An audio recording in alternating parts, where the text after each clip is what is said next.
Chers amis, j'ai reçu des centaines et des centaines et des centaines de messages durant la nuit. Je ne pense pas que je peux en recevoir autant d'ailleurs.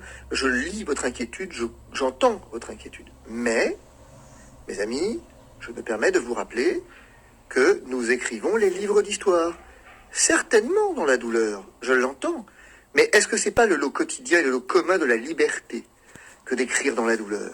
Nous sommes libres. Vous n'auriez quand même pas voulu que votre liberté n'ait aucun prix. Vous n'auriez quand même pas voulu que finalement l'histoire s'écrive à lettres d'or et pas lettres de sang.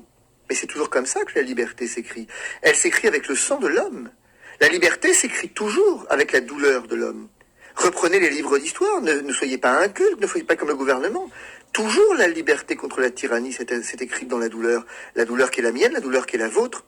Mais toujours, la liberté s'est écrite dans la fraternité.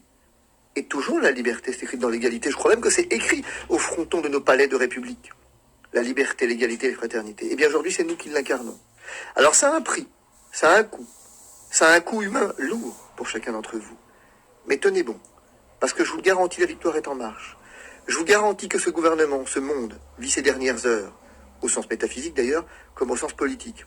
Et que, au fond, si nous ne leur faisions pas peur à ce point, ils ne nous discrimineraient pas. Si nous n'étions rien à ce point, ils ne chercheraient pas à nous contraindre. Alors bien sûr, il nous faut quelque argument au terme duquel nous contaminons. Mais nous savons que c'est faux. Ils savent que c'est faux. Ils savent que ce qui leur fait peur à l'approche des élections, c'est que leurs mensonges être révélés au grand jour. Ils savent que finalement la corruption peut être révélée à tout moment. Ils savent que, ayant perdu judiciairement aux États-Unis sur la révélation des données cachées de Pfizer, il s'agit maintenant de contraindre les populations à faire ce qu'ils veulent. Mais croyez-moi, ça ne marchera pas. J'ai pris contact, je vous l'ai dit, cabinet de lobbying, l'association est en train de se créer de défense des non-vaccinés. Nous allons véritablement combattre et combattre jusqu'au bout. Nous allons mener le combat jusqu'au bout et croyez-moi, je vous le garantis, c'est loin d'être fini. Ça ne fait que commencer. Rien. Rien. Mais il faut plus rien penser, il faut obéir. Ça va, vous? C'est pas moi qui l'ai dit, c'est Olivier Véran qui l'a dit. Il a dit la liberté, c'est d'obéir au risque d'être banni de la société. C'est clair, non?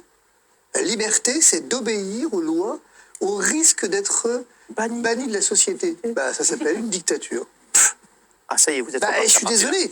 En philosophie politique, ça, là, ce qui vient, il faut relire Antigone, hein, c'est exactement ça. Antigone de... Faut le lire une fois. C'est la définition de la dictature. Quand on me dit que ma seule liberté, c'est celle d'obéir et de la fermer, au risque d'être mis au banc de la société, bah, ça s'appelle une dictature. Appelez-la comme vous voulez, mais en philosophie politique, c'est la dictature. Donc voilà, le but n'est pas que je pense quoi que ce soit. On attend de moi que j'obéisse ou je suis mis au banc. Eh bien, pas de problème, je suis mis au banc. Alors, à partir de ce samedi, le rappel vaccinal sera ouvert à tous les adultes dès 5 mois après leur dernière injection. On parle aussi du test. Il sera valable que 24 heures maintenant. Ouais. Ça y est, c'est sûr. De 62 heures, 24 heures. Oui. Là, bon, c'est ça, pour obliger les gens bah oui, en fait, bah, à se vacciner. On avait Voilà. compris, mais bah, non. tu vas Mais faire un non. test tous les jours, donc là, ça veut dire que tu es... Mais non, attention, le Conseil d'État vous avait dit que c'était interdit.